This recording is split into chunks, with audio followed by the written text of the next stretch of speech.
Paz do Senhor Jesus. Amém. Glória a Deus. Abramos então as nossas Bíblias.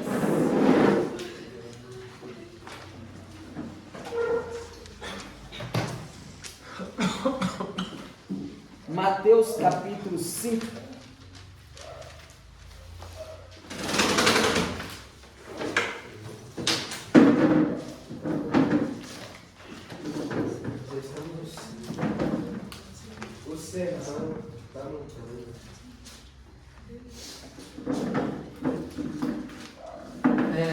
Então, o sermão da montanha. Que montanha é essa? Alguém pode me falar? O Vinícius que estudou. Qual monte é esse aí? Eu vou ficar em off. Porque talvez montanha. O sermão do monte. Na verdade, quem olha para o sermão do monte pensa que esse monte é o Monte das Oliveiras. E não tem nada a ver com o Monte das Oliveiras. Era um monte lá em Cafarnaum.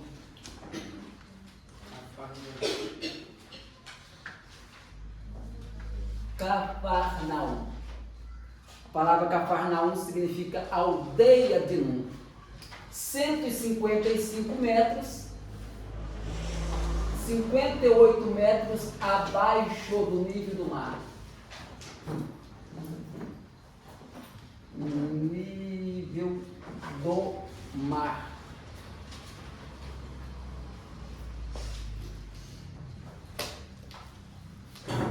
Sermão da Montanha são 3 capítulos, 2.400 palavras.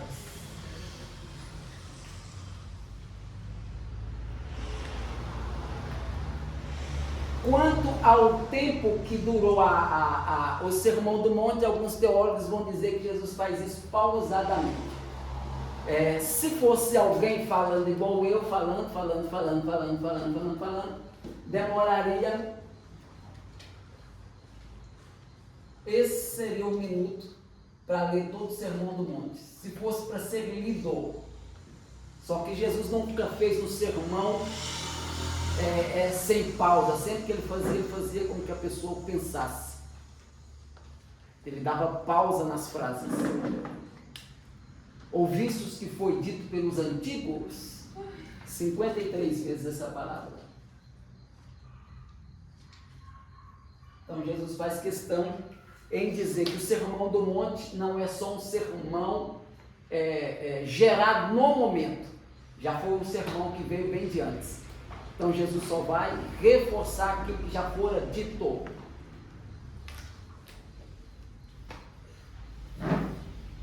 Ele é diferente do capítulo número 6 de Lucas.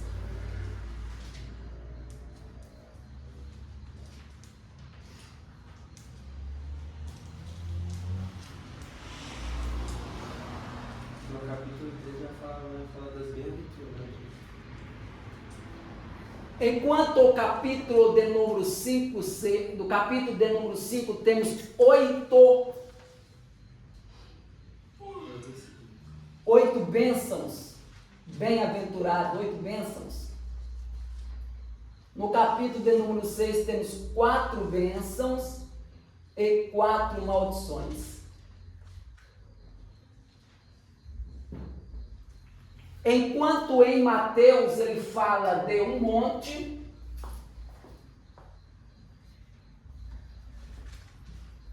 no livro de Lucas ele fala de uma planície. Planície.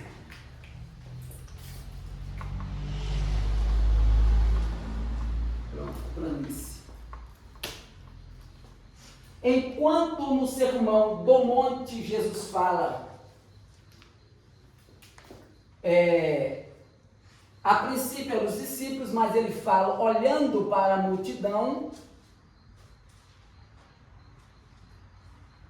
Verso de número, capítulo 6, verso de número 20.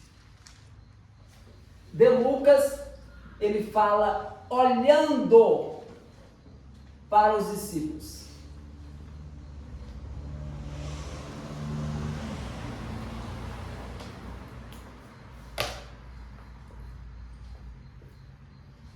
Alguns acreditam que Jesus está no monte e tem pessoas que têm dificuldade de estar 155 metros lá em cima. Então tem muita gente na planície. Jesus faz o que? Alguns historiadores, alguns teólogos acreditam então que Jesus desce do monte, vai para a planície e fala com quem está lá embaixo também. Porque a mensagem que Jesus fala para o grupo lá em cima também é a mensagem que ele expressa para o grupo lá embaixo. Só que como ele está lá em cima, a princípio era o público seriam os discípulos, mas ele fala olhando para a multidão. Agora, quando ele desce para a planície, Lucas capítulo 6, versículo 20, ele fala olhando na face dos discípulos. Por quê? Porque o que eu aprendi aqui em cima do monte, ele está dizendo, agora vocês vão ser o exemplo aqui embaixo. Então as pessoas vão olhar para vocês aqui embaixo. Até porque Jesus já está olhando para eles aqui embaixo mesmo. E eles agora é o foco de tudo quanto Jesus falou lá em cima. Enquanto no Mateus capítulo de número 5, 6 e 7, Jesus começa falando das bem-aventuranças, bem-aventurado os pobres de espírito, bem-aventurado, e vai falando. São 8 bem-aventuranças. Aqui em Lucas 6 ele fala 4 bem-aventuranças e depois ele fala 4 maldições. E é por isso que alguns historiadores, alguns teólogos vão dizer que o sermão não foi feito, não é o mesmo sermão. Esse da planície é um e do monte é outro sermão, é outro momento, não é o mesmo momento, não é a mesma hora, não é a mesma ocasião. O que significa sermão? Alguém sabe me dizer?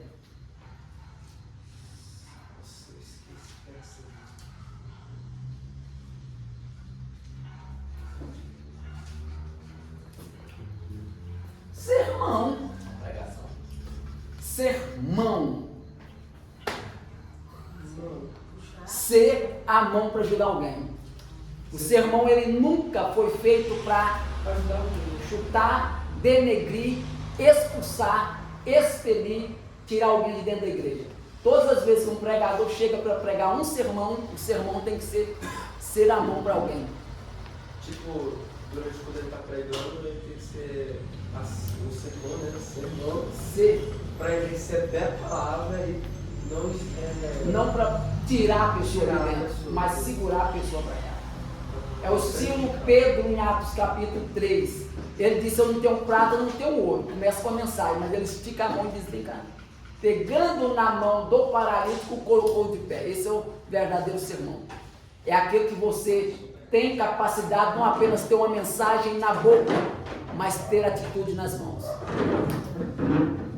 Esse é o verdadeiro sermão. Então, quando Jesus está expondo o sermão, ele não está querendo usar a lei para denegrir e pôr a quem está ouvindo as dificuldades dele ser firme. Mas ele está dizendo, vou ser irmão para você. Porque na lei, vocês jamais teriam essa possibilidade. O meu sermão é ser irmão para vocês.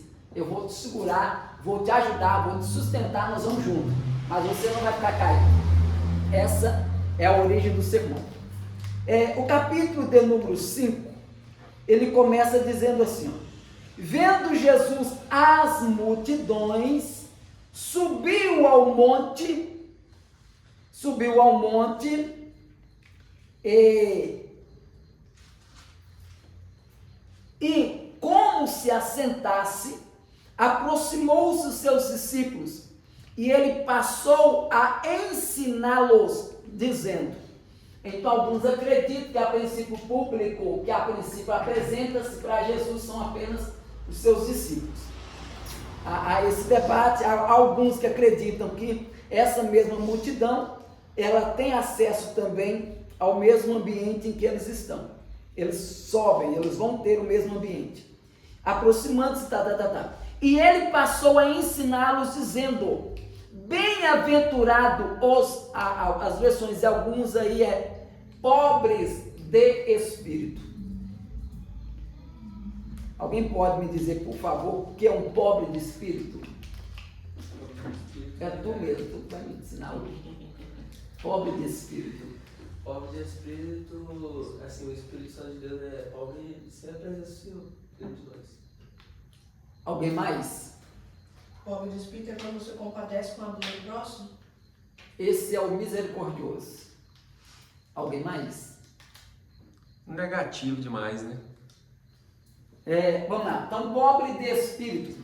A palavra pobre de espírito a quem já recorreu em alguns comentários bíblicos, todos, tanto Martin Lloyd Jones, William Barclay, Moody, tantos outros, F.F. Bruce, a explicação será a mesma. A palavra pobre de espírito exatamente é quando você olha para você e diz assim, a palavra pobre ali, ela vem de uma pessoa que ela não vê em si nenhum mérito, nenhuma meritocridade. Ele olha que ele apenas vê alguém tão falho, tão pecador. É um pobre de espírito a tal ponto que ele é incapaz de olhar para alguém para pedir misericórdia de alguma coisa. Por exemplo, eu preciso de algo, então não consigo nem olhar para a cara de quem está vindo, então só abaixo a cabeça, reconheço meu estado e digo assim: sou tão pecador que não sou digno de te pedir olhando nos teus olhos. Esse é o pobre de espírito. É quando aquele pobre homem estava na beira do Templo Formosa, o que Pedro, a primeira coisa que Pedro olhou, pediu para ele foi: olha para nós, não foi?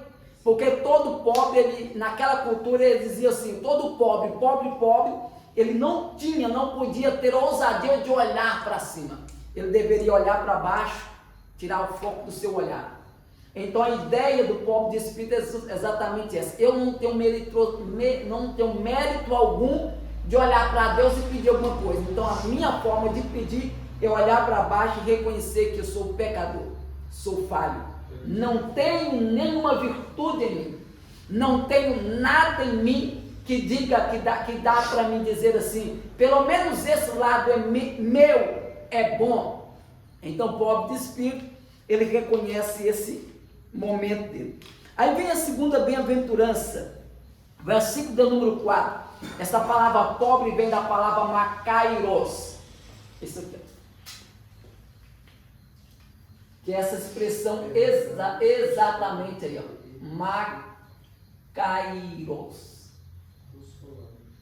É alguém tão dependente, mas tão dependente, que ele olha para si mesmo e fala assim: sou muito miserável, não tenho nenhuma virtude, sou tão falho, eu sou macairo, não tenho nem ponto em mim que me faça olhar para Deus de cabeça erguida. Essa era a expressão. Então, bem-aventurado é aquele que consegue olhar para si e dizer e ver falhas em sua vida. Porque quando Jesus está recitando esse Sermão do Monte, é bom lembrar a vocês que ele está contestando a formalidade de vida dos publicanos e dos fariseus, que não entendiam isso aqui. Para eles e para os judeus, na sua categoria geral, os judeus eles nunca viam falhas neles mesmos. Eles se achavam muito justos. Jesus um dia falou assim, infelizmente hoje a ideia é essa, a ideia do judaísmo. Jesus olhou para eles assim: vocês precisam ser libertos, viu? Aí eles falaram assim: mas somos filhos de Abraão, em que precisamos ser libertos? Então hoje tirou o culto de libertação por aí e colocou só o culto da vitória e pronto, acabou, porque achamos que a igreja não precisa de libertação. Isso aí é a cultura judaica, não precisa mais de ser liberto. Já estamos num patamar tão livres que não há necessidade de culto mais de libertação. Agora é culto da vitória, é culto da virada, é culto do quebra-quebra, é culto de tudo, menos trata da libertação humana, do ego humano, do preconceito, Oi? Do arrependimento. Isso, de tantas coisas que a gente precisava ser tratado, ser liberto, Infelizmente, a gente já não vê mais muitos cultos por aí tratando essa área aí, mostrando a fraqueza e a falha do homem. E só a gente queremos pontuar que o homem é bom, que o homem é isso, que o homem é aquilo, e vai, e aí vai, infelizmente, vai só aprofundando cada vez mais. Versículo de número 4, por favor, alguém leia para mim? Bem-aventurados os que choram, porque eles serão consolados. Agora me explica, já que tu leu, bem-aventurados que choram. O que é essa ideia de chorar no texto? Tá, primeiro eu olhei e vi meu pecado, e agora? Bem-aventurados que choram. Alguém pode me explicar? Alguém? Porque a gente será consolado por Deus sem chorar, mas como arrependimento mesmo, entendendo que o Senhor é o único perfeito e pode consolar a gente no momento de tristeza, no momento em que se arrependeu, tudo está errado. É isso. Tá, então vamos lá. A ideia é essa aqui, ó. Quando eu olho para mim, eu vejo meu estado de pecado. Se eu não chorar pelo que eu vi, nada serviu. Eu estou igual o fariseu e os escribas do mesmo jeito. Que eles olhavam para si e diziam assim, eu não consegui chorar quando você olha e diz assim, isso daqui acabou. Eu acabei de sentir que eu perdi a oportunidade de dar continuidade naquele momento que eu estava com tanta graça, com tanto Espírito Santo, com tanta graça, com tanto poder. Aí cai o pecado. O pecado, quando ele vem, se ele não te gera choro, ele não te leva para o arrependimento. E às vezes o que o texto está dizendo é isso. Se você olhou para você, viu de fato o seu estado de pecado, isso aqui tem que gerar lágrima. Isso aqui é evangelho, isso aqui tem que voltar a gerar lágrima em nós. Não é chegar com um sorriso na face e achar que pode subir no altar, que pode fazer, que pode exercer, que pode... Não, tem que gerar lágrima. A gente tem que voltar a chorar de novo. O menino perguntou para o pastor, quando é que a gente vai ver aquele avivamento acontecer? O pregador falou, quando a igreja voltar a usar lenço de novo. A gente precisa voltar a chorar. Avivamento não é barulhos estrondosos, é a igreja de joelho com lágrima nos olhos. É voltar a chorar de novo. Choro que gera mudança, não choro que esvazia momento e depois retorna para o mesmo estado. Mas tem que ser de verdade e sim, espírito e verdade, né? Quando Pedro pecou, o que ele fez quando Jesus olhou para ele? Chorou. Salmo 51, quando o salmista Davi pecou, o que ele fez? Chorou.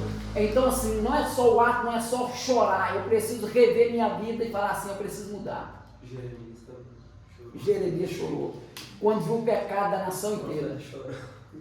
Versículo de número 5. Alguém lê para mim? Bem-aventurados os mansos, porque eles herdarão a terra. Bem-aventurado o quê? Os mansos, porque eles herdarão a terra. Então é interessante porque essa palavra manso.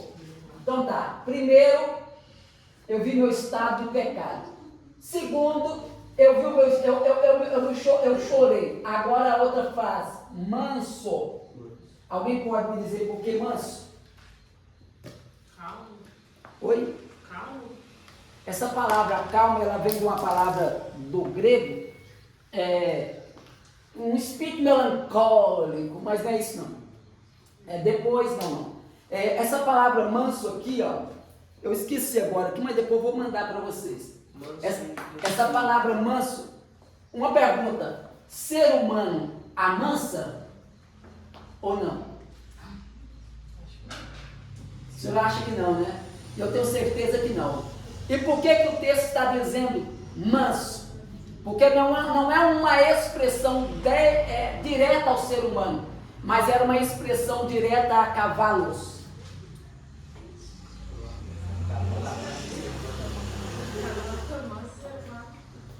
Esse aqui no texto do grego é uma expressão quando o cavalo se permite a colocar umas rédeas.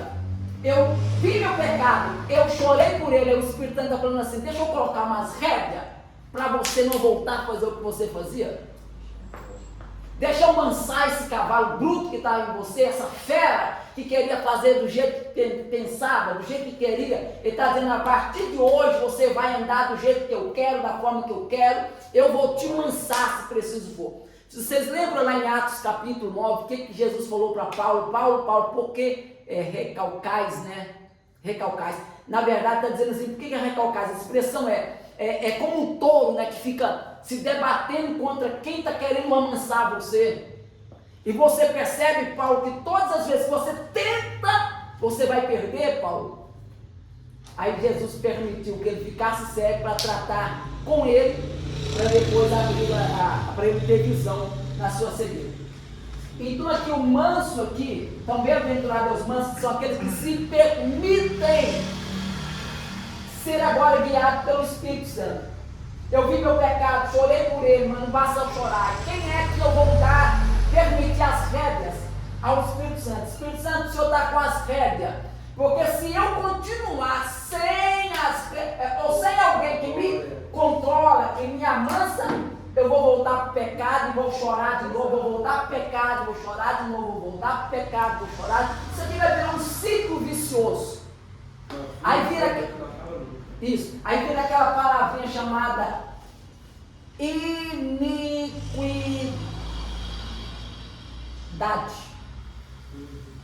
O que é iniquidade? Pecado repetido. Pecado repetido.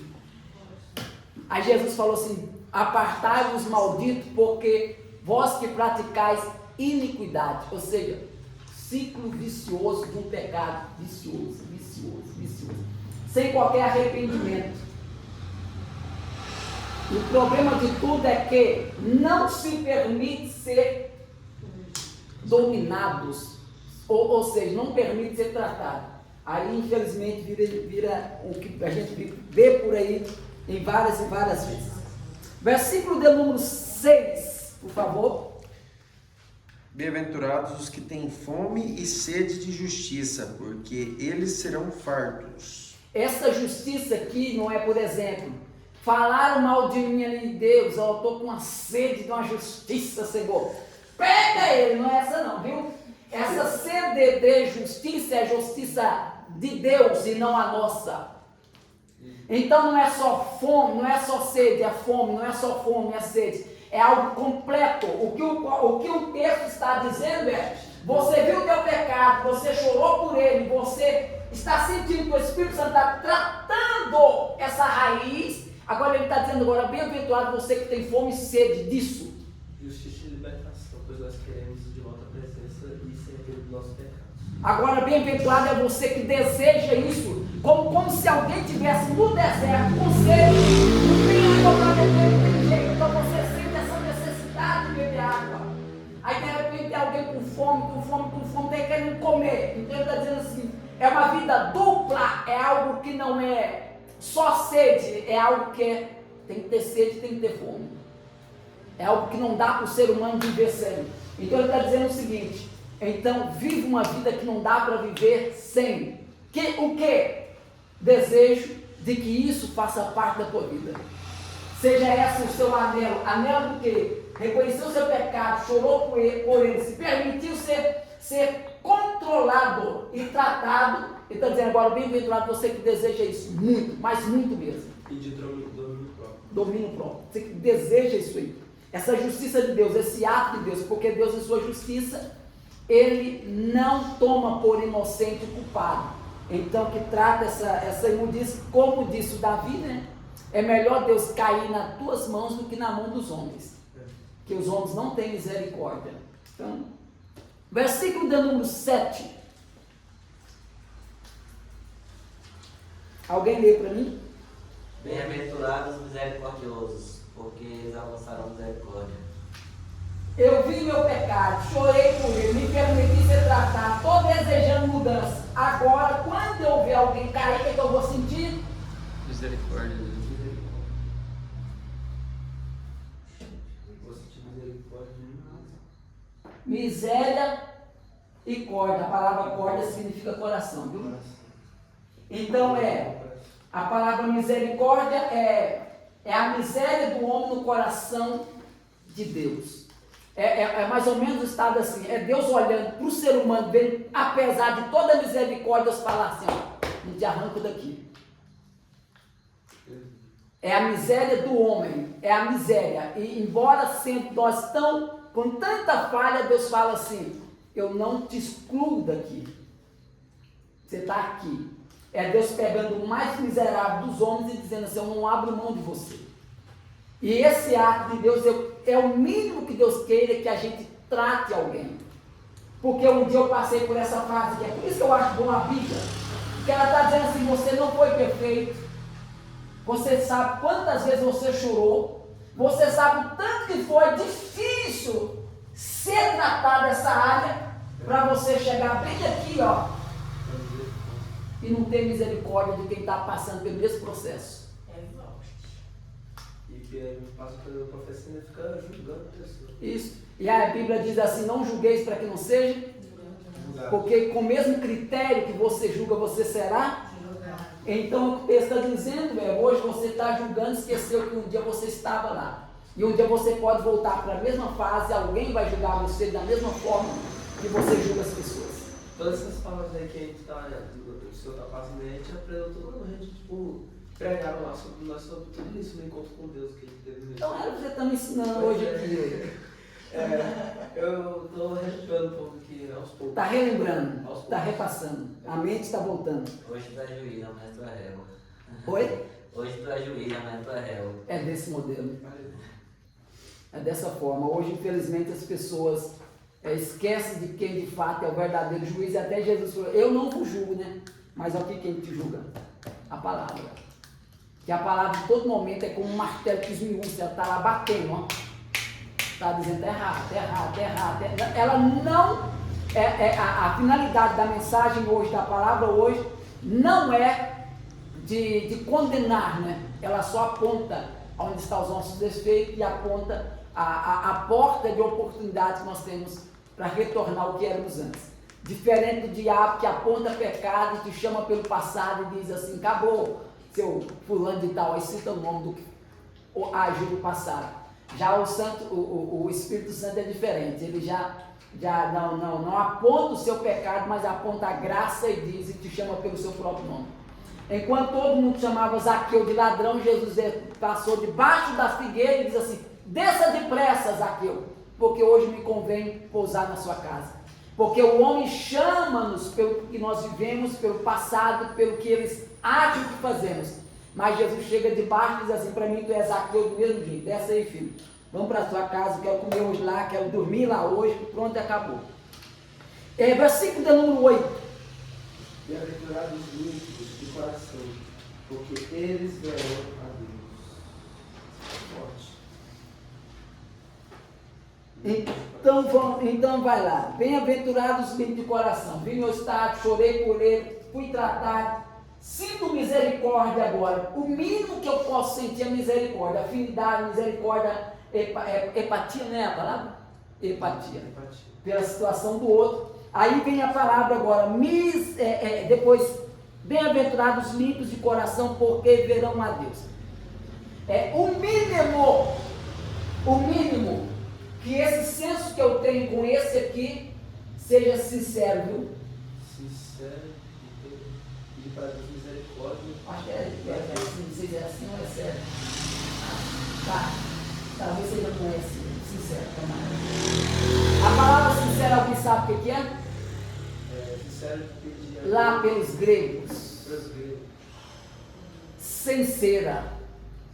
É porque eles faziam esses vasos aqui, ó. Aí, como eles vinham rachado, eles passavam uma cera e passavam uma tinta por cima, um esmaltezinho, ficava tudo bom. Mas quando o calor vinha, a cera derretia e o defeito aparecia. Então Jesus está dizendo assim, o que eu quero que vocês sejam aí, ó, limpos de coração, sem cera, sem fingimento. Não haja nada no seu coração, na sua vida, que amanhã que você faça de ator aqui e vira as costas e fala assim, aquele lá prega não, canta não. Não, aquele lá na frente falou tanta coisa boa, né? E o coração, de fato, retratava outro. Estava tão sujo a ponto de condenado, julgado, falar tanta coisa. Então, bem-aventurado você que tem um coração limpo, está tratado disso. Ou seja, a consciência em você está aqui, ó, desde o comecinho. Eu sei que eu errei, chorei, fui tratado, hoje sinto misericórdia por quem cai. E aí ele diz assim, e o meu coração está limpo. Eu posso pegar no microfone e cantar, eu posso vir para a igreja e adorar. Por quê? Porque o meu coração está limpo. Não permitir que Satanás desse a ele alguma oportunidade para ele falar assim, vai cantar, vai pregar. Não é porque somos bons, é porque nos permitimos ser tratados. Não tem ninguém perfeito aqui. O negócio é que permitimos ser moldados. Versículo de número 9. Bem-aventurados os pacificadores, porque serão chamados de filhos de Deus. O que é um pacificador? O que é um pacificador? Salomão era um pacificador. O que é um pacificador? Dependendo da circunstância, alguém quer organizar algo que está fora do lugar, né? As pessoas estão entendendo ali, o pacificador organiza ele para não brigar, né? Isso. Gera paz no ambiente. Paz. E assim, e geralmente quem gera paz no ambiente é quem passou por todo o processo. E dificilmente você vai me contar um negócio do pastor e assim, não estou falando de você. Alguém vai contar uma história de alguém e eu vou concordar com esse alguém e vamos denegrir junto a imagem dessa pessoa. Por quê? Por quê? Eu sou pacificador. Porque eu sou um pacificador. Apesar da fraqueza, da falha da irmã, eu e nem você tem a liberdade de apontar os defeitos. O pacificador, ele está ali para dizer assim, não é assim. Não é dessa forma. Não, obrigado. Não é desse jeito. A visão é outra. Vamos ter pelo menos um pouco de misericórdia. Então assim, não adianta ficar guardando rancor, guardando mágoa. Na primeira oportunidade que alguém caiu, me dá agora a oportunidade de crucificá-lo. Não, meu coração está limpo dessa situação. Se depender de mim, essa história acaba aqui, não repasso para ninguém. Chegou até o pacificador, olha só o pacificador, chegou até a mim para a história acabar agora. O que não é um pacificador vai recontar a história depois, para outra pessoa. Vai repassar a história para outra pessoa. O pacificador, ele faz de tudo para a história, para difamação, para calúnia, morrer naquele lugar. Termina aqui. Sabe o que aconteceu? Eu sei que às vezes a gente até se permite ouvir o fato, mas essa história tem que terminar em você. Ela tem que ser tratada ali com aquela pessoa. Aquela pessoa tem que entender que ele não está na posição de expor esse acontecido. Aí ele vai falar assim, porque serão chamados filhos de Deus. Por que filhos de Deus? Porque Deus está dizendo assim, esta é a identidade dos meus filhos. É alguém que não se permite, porque os filhos de Satanás, se é filho meu, morrer a história aqui, então filho do diabo é repassar a história de volta. Sair recontando, fuscando. Aí Jesus fala assim, então tem duas formas de você reconhecer quem é meu e quem é de Satanás. Os meus, morre a história ali. De Satanás, vai repassar a história depois. Tem aqueles que ensinam, né, os pacificadores que ensinam aquelas pessoas, né, a não estar julgando o defeito dos outros. Então, é isso, de estar ajudando as pessoas, né? Sim. Né? Versículo de número 10. Alguém lê para mim? Bem-aventurados os que sofrem perseguição por causa da justiça, porque deles é o reino dos céus. Todos aqui já viveram uma perseguição na vida. Eu já falei para vocês que só Saul perseguiu Davi 21 vezes. Jesus foi perseguido antes de nascer, no nascimento, então todo o tempo Jesus foi sendo perseguido. Satanás fez de tudo para Jesus não nascer e Jesus nasceu. Satanás fez de tudo para Jesus não ir para a cruz e Jesus foi. Aí lá na cruz ainda usou a boca de muita gente para ver se Jesus descia. Então, até Jesus foi perseguido. Ele está dizendo, bem-aventurado é você que é perseguido. Caluniado, falam mal de você. Por causa da justiça. Olha só que coisa linda. Por causa da justiça. O que ele está dizendo é, viva com tanta integridade que se as pessoas quiserem te perseguir, vai ser pelo bom caráter que você tem. Crente, não quer sentar aqui porque é crente agora. Então faça isso. Ah, não gostou de piada não, crentinho? Sim, então faça isso. Que se alguém quiser falar de você, vai ter que falar, vai ter que usar a expressão. Só depois que virou crente, que agora não faz isso, não faz aquilo. Então bem-aventurado é você que está sendo perseguido, porque alguém está vindo caráter na sua vida. E deixa eu te dizer uma coisa, as mesmas pessoas que dizem assim, crentinho, só porque virou crente agora não quer assistir isso aqui mais, serão as mesmas pessoas que vão dizer assim, que crente é esse? Que diz que é crente, está ali, está sentado. Então tem os dois grupos de público. Tem gente que está vendo se você é, e tem gente que depois do que você vai fazer, vai denigrir você.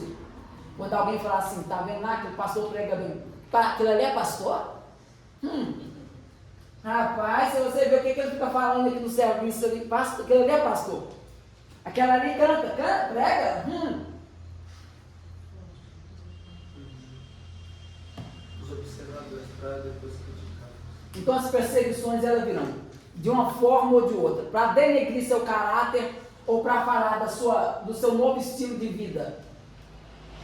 Estava pregando em culto de jovens esse sábado agora lá na minha igreja e disse para eles, viva de tal forma que se quiserem te procurar, preguei sobre o gadareno, vão até dizer que você é um demoniado, que era lá o demoniado de Gadara, mas não te procurem mais. Se eles quiserem te procurar, não vão mais ter com você lá em Gadara, lá no cemitério, lá no lugar de mortos.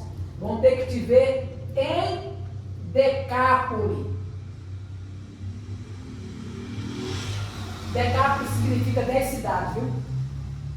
Aquele menino saiu dali evangelizando já 10 cidades. Então não me procure mais no meu passado. Eu estou fazendo algo novo depois que Deus me chamou para o ministério. Então se quiserem te acusar, se quiserem falar mal de você, que fale, porque você decidiu viver uma vida de integridade, de santidade, de busca e pronto, acabou. Então, bem-aventurado, versículo número 11, sois quando por minha causa vos injuriarem. Pessoas que não suportam mais vocês, porque vai ter ambiente que vocês não vão mais caber dentro dele. Eles vão começar a te injuriar, vão começar a tentar te alfinetar. Tem ambientes que não vão lhe caber. Jesus está dizendo assim, então bem-aventurado é vocês, quando até sua família não te suportar mais. Alguém vão dizer assim, não gosto mais, gostava daquele que dizia assim, desce, tem mais latinha para descer. Era assim que eles gostavam da gente. Tem latinha aí? Mas não, hoje é diferente. Então, bem-aventurados sois quando por minha causa vos injuriares, por minha causa, por tudo que você decidiu viver comigo, agora eles estão estão te injuriando, e vos perseguem, olha só, e mentindo, disserem todo mal contra vós. O texto está dizendo assim, até mentir contra você vão mentir, porque a única coisa que eles não vão conseguir falar é a verdade pela qual você vive. Então, já que não viu forma de te acusar, vão começar a mentir sobre você. Então, é a mesma formalidade de Daniel. Viva de tal forma que se para falar de você vão ter que inventar alguma coisa. para denigrir sua imagem, vão ter que inventar alguma coisa, vão ter que mentir alguma coisa. Aí ele continua dizendo, regozijai-vos, ou seja, alegrai-vos, exultai. A palavra exultai não é só alegria expressa na face, mas alegria expressa no corpo. Porque é grande o vosso galardão no céu, é grande o vosso galardão no céu. Pois assim perseguiram os profetas que vieram antes de você. O que o texto está dizendo é: você não é o único. Teve alguém que viveu o mesmo cenário e não perdeu a identidade deles. Pastor, o senhor falando aí, e veio na minha mente a questão de como a gente precisa se comportar, né, nessas circunstâncias, né, na hora da perseguição, né, na hora que eu estou tentando desafrontar, né, no serviço principalmente, né, eu tenho mais perseguição no serviço. A gente como cristão, a gente tem que saber como se comportar nessa situação. Né. Eu estou falando porque eu vi um crente aproximado de um momento que um rapaz estava mostrando um vídeo lá de fora deles lá, que agrada a carne deles lá, aí mostrando, falou: irmão, olha aqui, irmão, olha aqui. Aí o irmão um falou: não, irmão, não, vou orar para esse trem não. Aí ele chamou o outro, deixa eu ver. Aí ficou olhando, e ele falou assim, aí eu falei para vocês que ele não é crente? Olha o jeito que ele veio para ver. Então assim, por favor, leia para mim, por favor, versículo 13 ao 16. Vinícius, eu posso ler? Vós sois o sal da terra, e se o sal for insípido, com o que se há de salgar?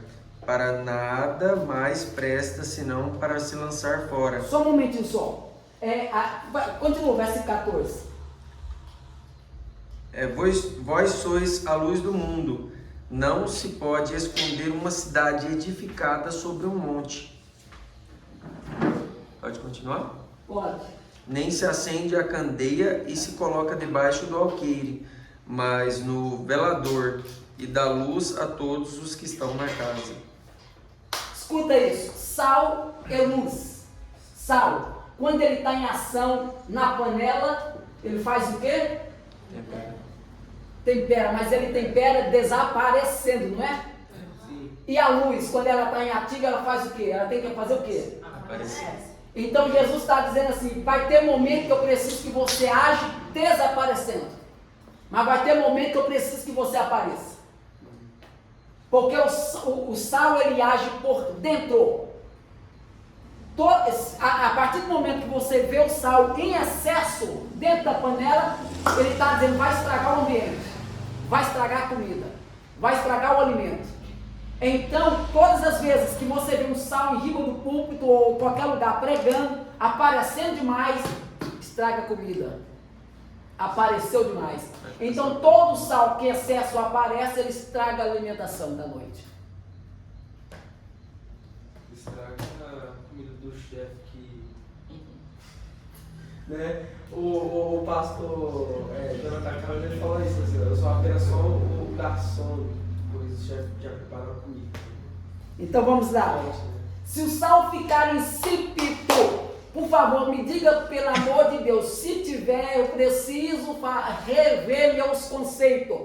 Alguém aqui já foi no supermercado, levou um sal e disse assim: vim devolver o sal porque o sal não presta, o sal não salvou nada. Joguei o sal não tem sal. Mentira para mim. Alguém aqui já levou um sal? Já ouviu alguém voltar e dizer que o sal não salvou a comida? Então vamos lá. Então por que Jesus falou assim: se o sal ficar insípido, o que é insípido? Perdeu o Sabor. A verdade, deixa eu te explicar isso daqui. Isso aqui é muito mais profundo do que você imagina. O sal que Jesus está falando aqui, na cultura deles, é um sal lá do Oriente, extraído do Mar Morto. Aquele sal puro, sem essência, sem mistura. Hoje o sal que nós temos, ele só não podrifica, só não perde, só não fica insípido por causa da tanta química que se coloca. Se você pegar um sal e virar lá na bulazinha dele, lá nas químicas dele, você vai ver química, só para ele ser o que é hoje para a gente. Mas nos dias de Jesus, esse sal aqui, o verdadeiro, ele perdia o seu sabor. A palavra insípido no grego significa monos. Essa palavra monos significa insensato, tolo. Jesus está dizendo, se o sal ficar insensato, tolo. Me dá um exemplo de uma pessoa insensata, Vinícius. Uma só. Porque Jesus vai terminar o Sermão do Monte com dois tipos de pessoa, dois construtores. Ele vai dizer que um é tolo e o outro é sábio. Um é sato, um é sensato e o outro é insensato. O insensato é aquele que não revê a forma como ele vai conduzir sua casa, sua vida. Então ele vai levando de qualquer jeito, de qualquer forma. Pode me explicar, Vinícius?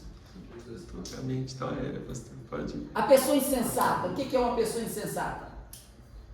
Jesus falou assim, que se o sal ficar insensato, a palavra mono significa louco, agindo por conta própria, agindo por decisões sem oração, sem busca, agindo sem um diálogo com a esposa, é uma pessoa insensata. A Bíblia diz que a mulher sábia edifica, a tola, a palavra mono significa tolo. Então, aí eu ouvi uma mulher, tem um videozinho muito bonitinho, ela falando assim, a Bíblia fala que a mulher sábia edifica a casa, mas nunca falou que o homem sábio não edifica a casa. Eu escrevi lá no comentário, assim, porque você não leu Bíblia, porque a Bíblia diz, Mateus capítulo 7, que o homem sábio edifica a casa na rocha, o homem tolo edifica a casa na areia. Então é falta de ler Bíblia. Tanto ao homem quanto à mulher está dando a obrigação de ser sábio na hora de edificar as coisas e deixar de ser tolo. O tolo não consegue ouvir, o tolo não consegue ouvir conselhos. Salomão diz assim, instrui o sábio e ele ficará mais sábio, instrua o tolo e ele ficará porque ele não vai ouvir. Ele acaba querendo por isso mais, que é susto. Então ele não vai te ouvir o todo. Então o sal, olha só o sal. Ninguém encontra ele em prateleira de destaque. Você não vai entrar em supermercado e vai falar assim, hoje eu vou encontrar a fileirona assim de sal, bem na minha frente, assim, dizendo assim, promoção de sal. Por que não? Porque o sal não é um produto de valores. Então Jesus está dizendo assim, não te preocupe com valores dados ao homem para você. Porque tem muita gente querendo partilheira de destaque. Jesus falou, não te chamei para ser partilheira de destaque. Eu te chamei para exercer o que eu chamei a tua natureza para fazer. Para não purificar esse mundo. Só por isso que vocês estão aqui. Nós estamos aqui. Para esse mundo não se purificar. No dia que a igreja sair daqui, aí sim, aí eles vão ver o caos, a necessidade que o sal fazia nessa terra. E interessante porque o sal, quando ele está em ação, ele tem que sumir, tem que desaparecer. Se o sal ficar aparecendo, eu estou aqui, só está acontecendo porque eu estou aqui. Não, pode não, desaparece. Só está acontecendo porque Deus está aqui, porque o Espírito Santo está fazendo, é Ele que está agindo. Você só é um agente colocado no ambiente. E quem muda é Ele, quem transforma é Ele. Você não tinha nenhum valor. Ele te arrancou lá você pode olhar, o salzinho sempre nas prateleirinhas lá embaixo. Ele te arrancou lá de baixo, te colocou em um ambiente para mudar o cenário. E quando é que eu sei que o sal teve efeito? No paladar. As pessoas vão dizer sem você falar. Tá bom, viu? Comida boa, hein? Eita, churrasquinho ficou bom, hein? Ninguém fala mais do sal. Na hora que o churrasco está na... Ninguém comenta do sal. Então, fica tranquilo. Vai ter momento que você vai entrar em ativa. Deus vai te usar. Você será ativo no ambiente. Mas às vezes ninguém vai falar de você. Mas vai falar dos benefícios que aconteceu a partir do que Deus fez através de você. Então, a luz é só para... Enquanto o sal, ele transforma por dentro, a luz, ele mostra a claridade por fora. A luz, ele está dizendo o seguinte, há perigos de fora. Então, quando ele manda você ser luz, o Vinícius ele lê uma coisa ali, eu achei interessante. Ele pede assim, há uma versão de Bíblia que diz assim: não coloca a luz debaixo da cama. Por que não pode colocar a luz debaixo da cama? Porque na época era um lampião. Vocês lembram que era um lampião, não lembra? Uma lamparina. E aí ele incendiava fogo. Coloca o lampião debaixo da cama. O que acontece? Pega fogo. Vai pegar fogo em tudo. Então ele está dizendo o seguinte: se você tentar se esconder, você vai estragar o ambiente. Porque eu não te chamei para ficar escondido. Aí ele pega e fala assim: nem tampouco te chamei para ficar onde? No alqueire. O que era um alqueire? Tipo uma mesa, né? E esse alqueire fazia o quê? A claridade não dá claridade. Vai ter as trevas vão cobrir por cima, então não vai ter a mesma claridade.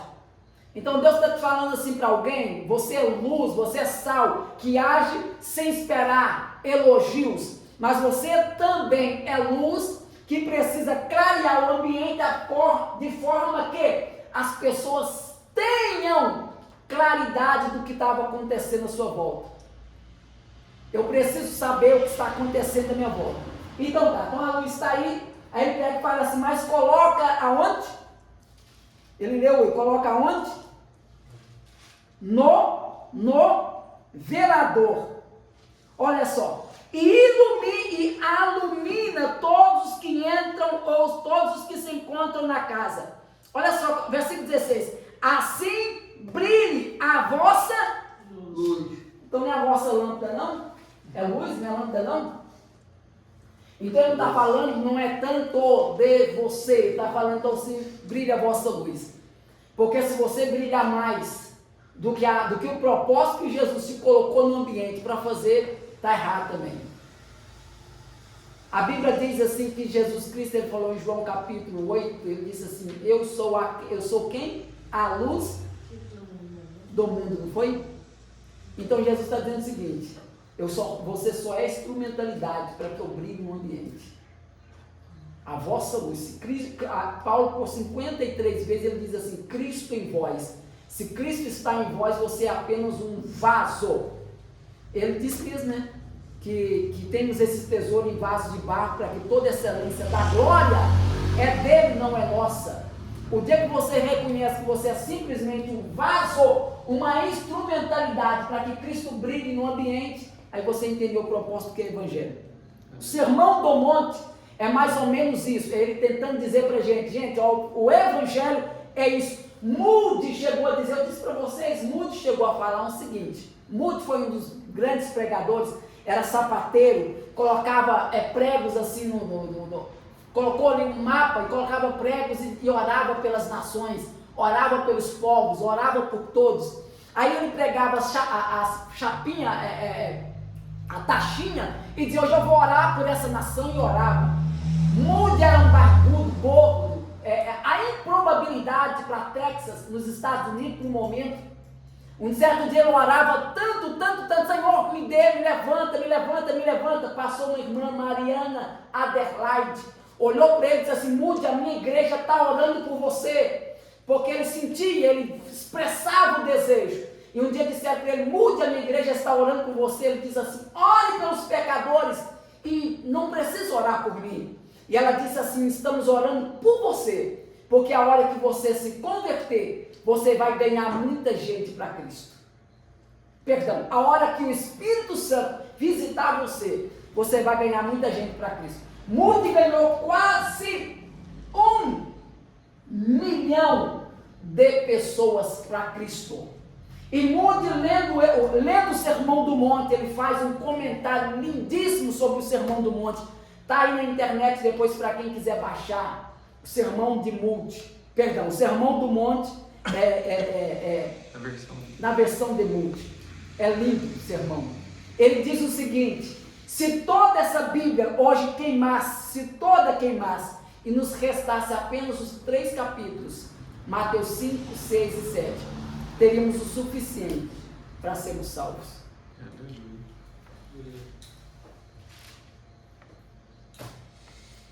Aí Jesus, no verso 17 até o verso de número 20, ele fala que ele não veio revogar a lei, não veio mudar a lei, não veio abolir a lei, não veio destruir a lei, ele veio cumprir com a lei. Lê para mim, por favor, o versículo de número 18. Eu vou ensinar um negócio aqui para vocês. Porque em verdade vos digo que até que o céu e a terra passem, nem um jota. Só um momentinho, nenhum. Jota. Tá, vamos lá, J. J na nossa língua, não na língua judaica. E nenhum. Tio. Tio. Tio é esse tracinho aqui, ó. Né? Verdade ou não? O que é um J? O que é um J na língua hebraica? Essa palavra aqui, ó. I-U-D. A palavra Iud é o menor dos riscos. E essa palavra tio no hebraico, ela é a letra minúscula.